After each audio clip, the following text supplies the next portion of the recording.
So when we talk about the institutions of culture, again, functionalists like to discuss institutions that are value in each of our lives and the functions of everything social cohesion. Material culture is here. Valuable, this all of our technology and everything fall under material culture, which is super highly valued in our society these days.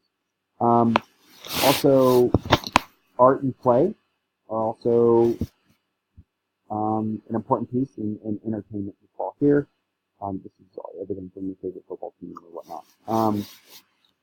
Social organization, this could be a group that you're part of. Kinship is your family, your close-knit ties. Economic organization could be related to kind of your job or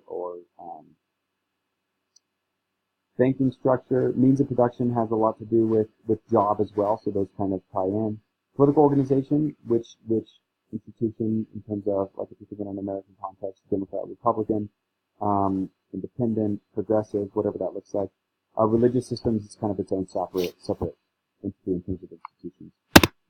Here is, and you guys can just press pause and freeze frame this if you need to. This is more of a huge, like a big list of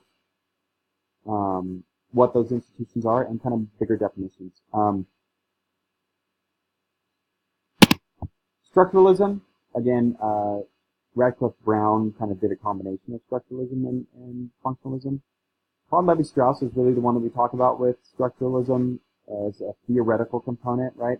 Remember, theory is something that a lot of people, they get exposed to in school, and then they go into the field with a specific theory, and they try to test that theory out.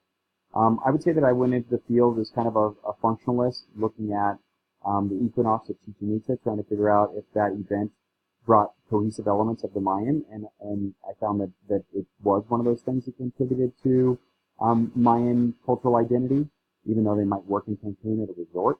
But also there's I tend to blend a little bit of symbolism into that functionalism, so I'll talk about that when I get to symbolism. Lévi-Strauss and structuralism looked at trying to find the underlying patterns of human thought that produce categorizations of the world. So what are the patterns of human thought? How do cultural elements form patterns and how those elements relate to one another?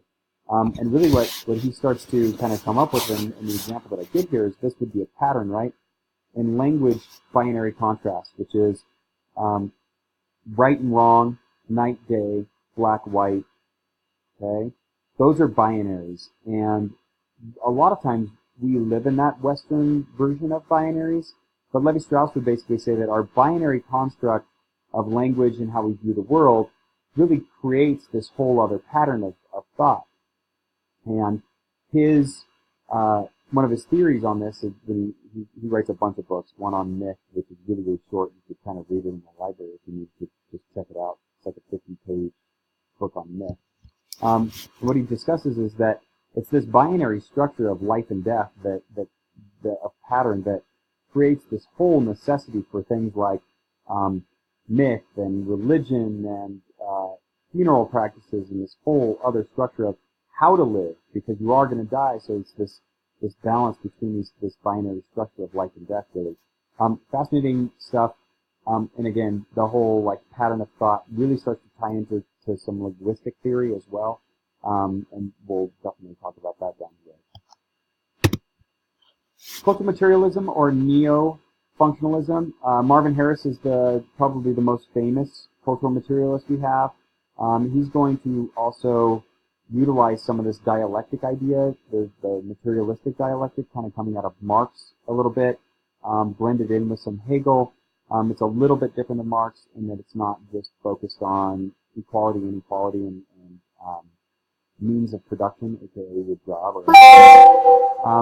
Marvin Harris also, cultural materialism is also called cultural ecology, and it leads to some cybernetics kind of cultures are homeostatic, and cultural institutions function as a feedback mechanism. So if you know anything about cybernetics, it's all about the feedback mechanism in the loop.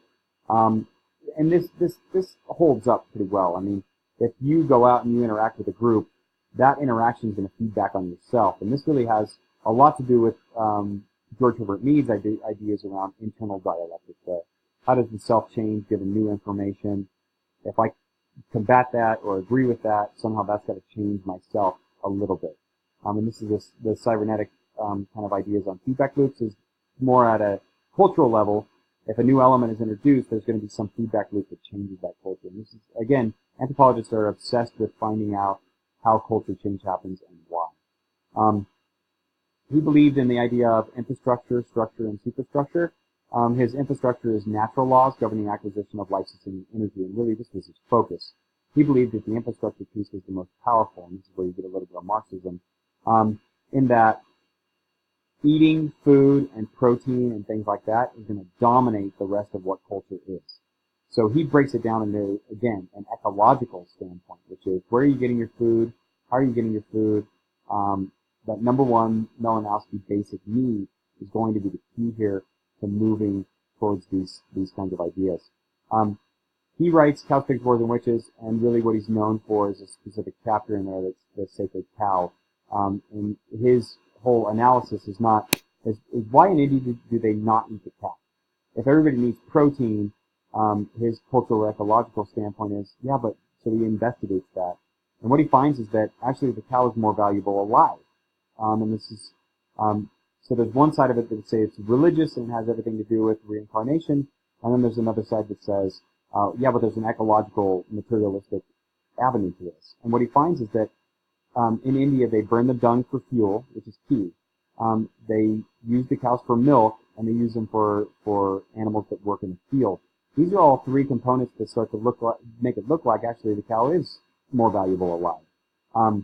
So Marvin Harris again goes back to this cultural ecology question of food, product, energy is really what we're getting at. When I focused more on food, I really meant energy. How are we getting our energy? And that could be in the form of burning fuel, that's energy, or even self-energy for food. Feminist Anthropology. Sherry Ortner writes some books around this feminist idea of that male basically claims culture and female claims nature. And what she's really trying to do is that she's trying to disregard this whole concept, because this is coming out of a colonial kind of male perspective that males create culture and females are nature, and they just hide in their in this place, in this private sphere, and they're not in the public sphere, so they're not creators of culture. Sherry Ortner totally turns that on its head. And really what happens is feminists start to go into the field, and this is monumental to anthropology. Remember, it's all men that I've talked about so far. And when you go and you study groups of people, indigenous groups of people, men are not going to have the same access to the females that they might in the Western tradition. Females, a lot of times, especially even the natives here, the Nuak, they had what we called menstruation caves. And many people, almost all indigenous tribal band level groups, have menstruation huts or menstruation caves. And again, in small groups of people, women tend to get on the same cycle. So when they do that, they pretty much take a week to themselves as women, and they go to this other location. They leave kind of the village, or they go to a specific hut. Well, men, early male anthropologists saw this as them escaping the public sphere and going and being very private. What they didn't understand is what was actually going on in those huts or those caves. And it wasn't until feminist anthropologists started to be one with kind of the female members of society that they figured it out. And when they would go and spend this time in the menstruation huts or the menstruation caves, they realized that actually what was happening was the culture was being passed down, because kids were allowed to go in and out of the menstruation hut and the menstruation caves. So the women were passing down recipes, how to cook, what to do in terms of like medicine. They were passing down music, song, dance, stories from their history. A lot of down kind of individual male time, female time was happening, and now females had this whole new voice out of this week out of a month time period alone, and feminist anthropologists gave that voice to us, and we realized that it was vastly important. We start to get some interesting other feminist anthropologist critiques as well. They also start to challenge the man, the hunter perspective, and the going perspective in the field was that males were more important. Again, this is a colonial interpretation of hunting. Were more important because they brought back the protein, and the most power is through protein. Well, it turns out Sally Slocum, she's a female physical anthropologist. She goes in and actually does some real research and data, real data. And what she finds is that foraging added more energy attainment than hunting. So what she finds is that about 60 to 80% of caloric intake by an individual or the group was basically brought in by females. So males were only responsible for 40 to 20 to 40% of the caloric intake when they operated on this kind of hunting, male the hunter kind of mentality is really false here. What we do find out as egalitarian band level societies is that if hunting needed to be done, females did hunting, and it wasn't like a no female hunt thing. Once you get into chiefs and some of this hierarchy stuff, which we'll talk about extensively in this class, you start to create a lot of taboos around female roles. But remember, in egalitarian societies, every role carries the same status, and they're usually interchangeable. So if the males gathered blackberries, the females would hunt, and vice versa. And it was not like a super structured system where only the males hunted, only the females did this. It doesn't turn that way until we start to get into some bigger level tribes, and kind of moving into horticulture and some of those things. Symbolic interpretive anthropology. The two big names in this one are Clifford Geertz and Victor Turner. These guys could come up again on an exam.